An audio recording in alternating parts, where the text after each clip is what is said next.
BMI. BMI is a rather, rudimentary metric, okay? It does not take into account percentage body fat. So because of this, the BMI ranges for different countries are different to take account in racial composition of body fat, because body fat is determined, part of it is determined genetically, so different races have you have to adjust the body fat to take into account whether you're obese or not. So different countries have adjusted their BMI differently. In Singapore, they brought down the obesity level to 27.5, as this article states. In Malaysia, it's still 30, and in most other countries, it's still 30. In most countries, the normal range is 18.5 to 25, but Malaysia, as well as most Asian countries, have brought it down to 23 for the normal range. This is to, again, take account the body fat composition. Now, how this was discovered was very interesting. There were two medical students in Oxford who decided to monitor their BMI for life, okay, after they graduated. One was from India, one was from England. And the one from India, although he had the same BMI as the one in England, his friend in England, he had suffered health conditions that were associated with obesity.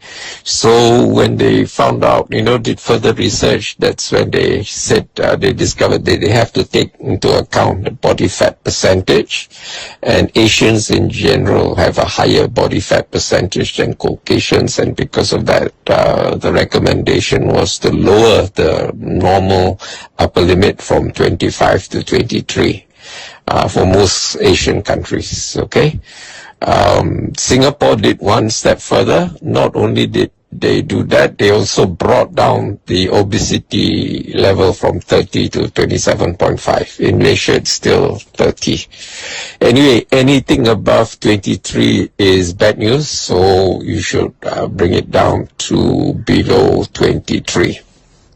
And there's a wide range of 18.5 to 23, because you also have to take account not just your body fat percentage, but also your somatotype, your body build, whether you're an endomorph, you're a mesomorph, or you're an ectomorph, okay? So anyway, all this don't have to get too complicated. If you want to know more, you can attend my workshop on Friday, 5th of September, 2025.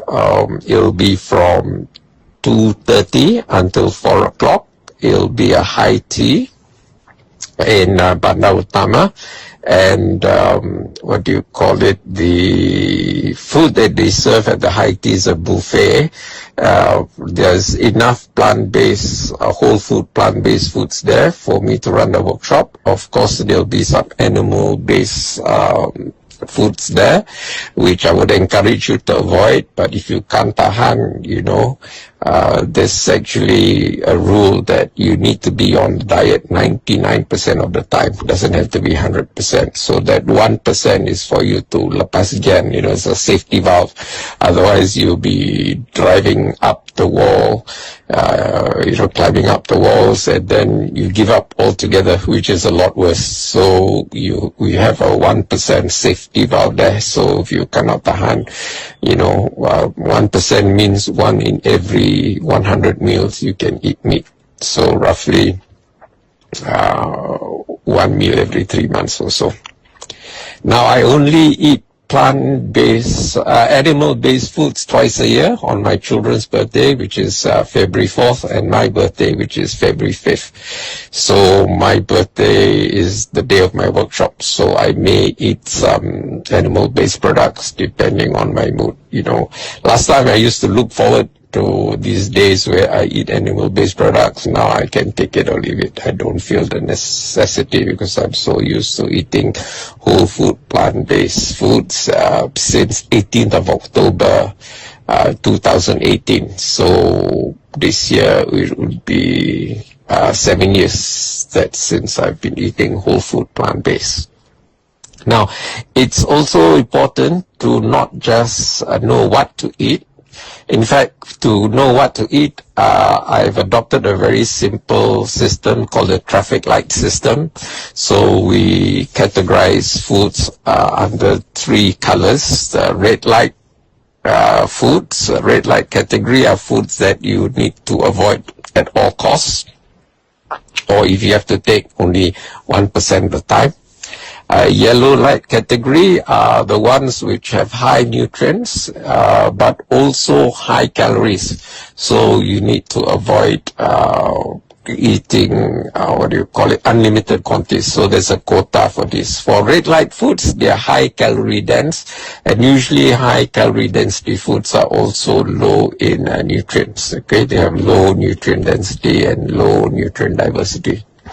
Now the third category, which I will show you at the buffet, you can eat it and you can remember because you're eating it, are the green light category foods. The green lights, you can go ahead and eat until satiation, unlimited quantities until you feel dah kenyang, you cannot eat anymore. So I'll tell you what they are at the workshop. So those are the 3 simple categories for the traffic light system of eating.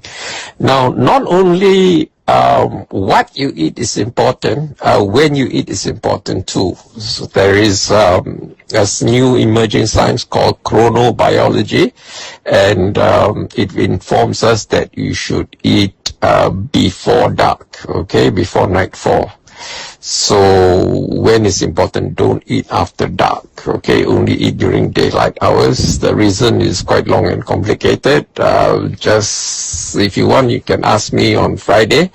It's to do with work done by a Nobel Prize winner, Michael Rosbash of, I think, Boston University, as well as Professor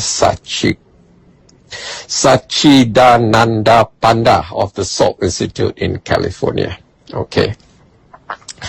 And the other thing is, when you have your meals, when you eat, the sequence that you eat your meal is also important. Okay. So I will teach you on Friday when you eat the buffet, you should eat by courses, the way the Mat Salleh Chinese or Japanese eat, they eat course by course, rather than Malaysia, we have all the lau and then we simply gasak whatever we like all together. And the consequences of not eating in sequence would be you can have very stinky flatus, or you can have diarrhea or constipation. I made videos about this. I'll put the link so that you can see for yourself all the evidence to support these claims. Now, I have to give you a caveat. I'm not a nutritionist. I'm not a medical doctor. I'm just a patient. Like every one of us are patients. Even doctors are patients, okay? Don't forget that. And I decided to use what I learned when I did my doctoral research, which is actually in management, to manage my own personal health. And one of the things I decided long time ago is not to take what my MO tells me. The medical officer is a part-time master's student, taught by a third-rate lecturer in a third-tier university in the third world. So if I want to know something, I find out who's the world's leading expert, who are the Nobel Prize winners, who are the gold medal winners, who are the people, who publish peer-reviewed papers which are widely accepted. Landmark studies, for example, the China study by Professor Thomas Colin Campbell of Cornell. And, there are lots of other experts like Dr. Michael Greger, Joel Furman, and so on and so forth, Tim Spector of UCL.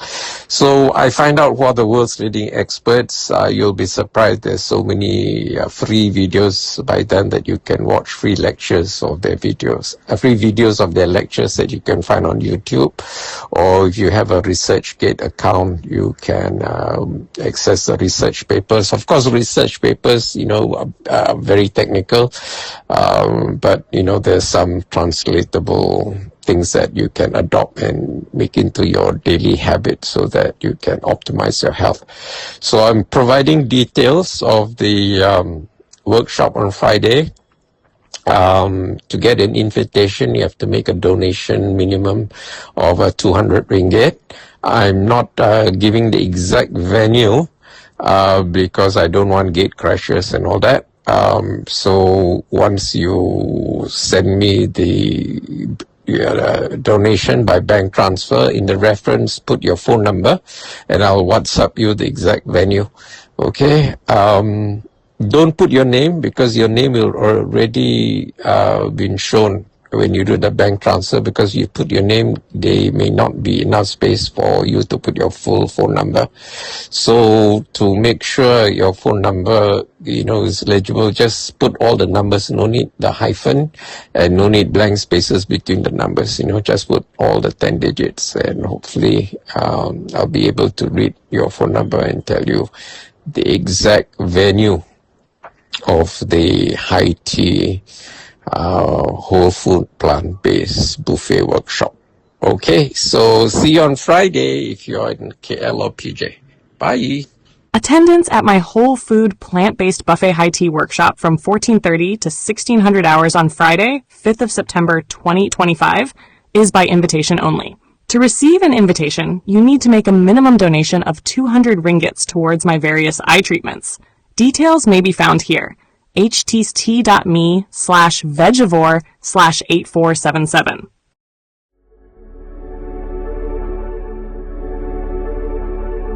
A heartfelt light. To every soul whose hand did give, you've helped me dream, helped me live. In darkest hours your light came through, with hearts so kind, so pure, so true. Your gifts, like stars in deepest night, have steered me gently toward the light. Each coin, each word, each silent prayer, a thread of hope, so rich, so rare. My eyes once dimmed now seek the skies, and slowly clearer visions rise. Because of you, I dare to see the world again. Its grace, its plea. Your compassion's flame will not just stay with me alone. It lights the way for others wandering through despair to feel the warmth of selfless care. You've shown what love in action means, in quiet ways through giving scenes. You've built a bridge from soul to soul and made the broken feel more whole. So let this thanks rise like a song, a melody both soft and strong. May your example gently call more hearts to rise to give. To fall into the joy of lifting pain, of planting hope where none remains. Your kindness walks beside me still, a light, a love, a living will.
forget to hit that subscribe button to show your support.